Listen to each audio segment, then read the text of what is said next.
मान्यवर मुख्यमंत्री यशस्वी श्रीयुक्त मोहन चरण माझी एवं मान्यवर मंत्री कृष्णचंद्र महापात्र नगर उन्नयन मंत्री एवं आम प्रिय सांसद श्रीमती अपराजिता षडंगी महोदय कृतज्ञता जनाऊँ। एइथिपाई टांगीर बहु दिनर दाबी एवं अंचलवासी आशा जे टांगी ग्राम पंचायत को एनएसी करवा से माने बहु दिन दाबी करी आसुथिले। आज सौभाग्य क्रमे भारतीय जनता पार्टी सरकार डबल इंजिन सरकार टांगी को एनएसी रो मान्यता देइछन्ति। सेथिपाई मु सरकार को पुणी थरे कृतज्ञता जनाऊँ। एनएसी करवा जो दाबी जनसाधारणकर रही सेथिपाई मध्य कार्यक्रम आरंभ होइछि एवं सरकारी स्तर रे समस्त प्रस्तुति चली। परवर्ती पर्याय रे बेगुनिया और बोलगोड़ को मध्य एनएसी करिवारे सरकार के पाखरे प्रस्ताव रही। आम गहन रे पूर्वतन विधायक महोदय जितेंद्रनाथ मित्र महोदय अछंती। से महाशयकर मध्य टांगी की एनएसी करबा पाई सेतबेलर सरकार के पाखरे दाबी थिला जे टांगी को एनएसी करबा पाई। 2022 मसीह रे समस्त रेजुलेशन करी सरकार के पाखरे डॉक्यूमेंट प्रोड्यूस करा जायतिला। 2022 मसीह रे डॉक्यूमेंट प्रोड्यूस करा जायतिला एवं सेतबेले कोनोसी कार्यक्रम हेई पारला नाही।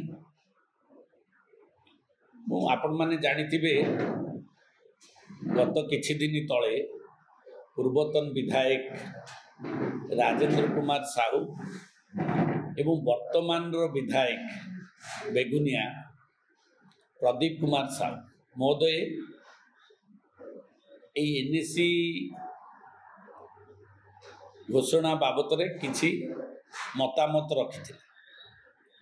से मतामत उपरे मु आज आपण मानकु डाकी से किछि क्लारिफिकेशन दबा पाई जे वास्तव रे तांकर अनभिज्ञता एवं अज्ञानता एवं अपारगता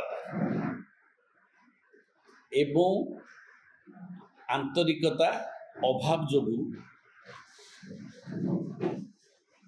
टांगी आ बेगुनिया बोलगोड़ एनएसी हेई पारला नहीं। कारण सी सेमानंको पाखरे कौनसी तथ्य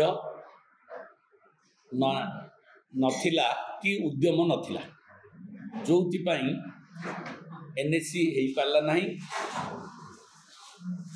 आज जदि एनएसी हवा को जाउची टांगी जदि एनएसी हेइची किंबा आगामी दिन रे बेगुनिया बोलगोड़ एनएसी हबो सेथिरे भारतीय जनता पार्टी सरकार मोहन माझी जी सरकार एवं मंत्रींकर उत्साह ता सहित सांसद महोदया कर चेष्टा एवं आम मानकर उद्यम बल रे आज गोटे एनएसी आम पाइलु माने घोषणा हैला एवं आगामी दिन रे बेगुनिया बोलगोड़ दुईटी जाक एनएसी ता सहित गोटे कथा दुख एवं परितापर विषय आमर पूर्वतन विधायक जो भली भाव में तथ्य न थाई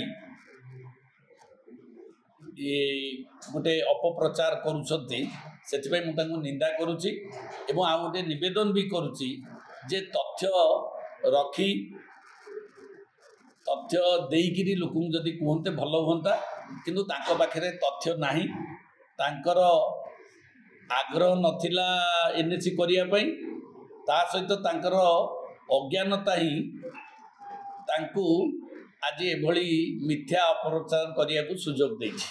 मु आशा करछि एथिरु से क्षांत रहंतु कारण मु आपण मानक जरिया रे देछि सब डॉक्यूमेंट केमती सरकार आसिला परे सरकार केमती प्रथमे पर्याय आरंभ कले बेगुनिया बोलगड़ टांगी एनएससी करिया पई सरकार चिठी मागिले एवं ता परवर्ती पर्याय रे टांगी ब्लॉक रु एवं बोलगड़ बेगुनिया ब्लॉक रु किभली भाव में डॉक्यूमेंट जाइछि एवं ताकू किभली भाव में सरकार कार्यकारी करछंती से विषय रे समस्त तथ्य मु आपण मानकु देछि आ सेथुरु आपण जानि परिबे जे को सरकार रे टांगी एनएससी है एवं ता सहित बेगुनिया बोलगड़ भी तथ्य देछि आपण मानकु चली जो उद्यम बेगुनिया बोलगड़ पाई जो एनएससी पाई जो प्रोसेस चली तार भी तथ्य देछि एवं ताहा मध्य परवर्ती पर्याय रे ता कार्यकारी हबो।